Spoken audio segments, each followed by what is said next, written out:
Kalau kita lebih dalam mendalami kemampuan berpikir kita lebih kritis, kita tidak usah bingung-bingung untuk mendapati jawaban dari makna hidup kehidupan ini sebenarnya.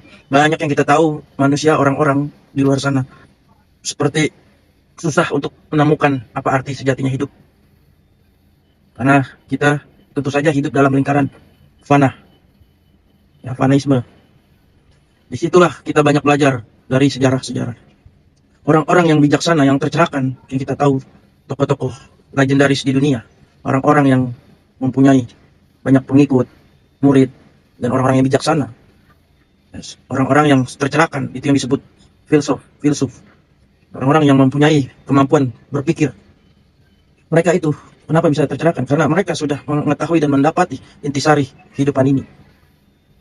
Melalui semua kemampuan-kemampuan pengetahuan secara epistemologi, mereka sudah tidak diragukan. Mereka sudah dapat itu semua.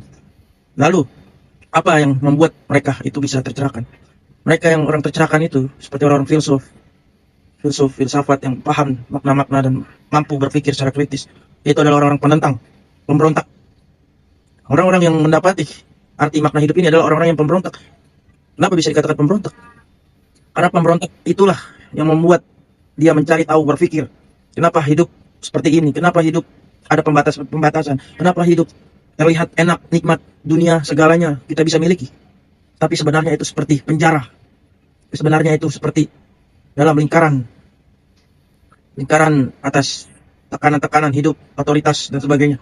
Dari situlah seorang orang yang bijaksana, tokoh-tokoh publik dalam sejarah yang fenomenal yang kita tahu di dunia, alih-alih filsafat, filsuf, kenapa mereka mencari kebenaran yang ada di luar kenyataan itu. Faktor eksternal itu kenapa? Karena sejatinya pemberontakan itu yang membebaskan diri. Tantangannya apa? Sudah jelas, tantangannya adalah pasti akan dimusuhi, pasti akan dijauhkan, dikucilkan. Bahkan lebih tidak nalarnya, tidak logisnya dianggap seperti orang gila. Nah, karena orang-orang yang sudah tercerahkan itu seperti orang-orang yang terbalik. Orang-orang terbalik di antara orang-orang pada umum fananya yang mencari kenapsuan, keduniawian, dan macam-macam. Di situ. Dan pada akhirnya ketika dia memberontak dan menentang, ya mau nggak mau di situ ancaman besar akan meneror dirinya.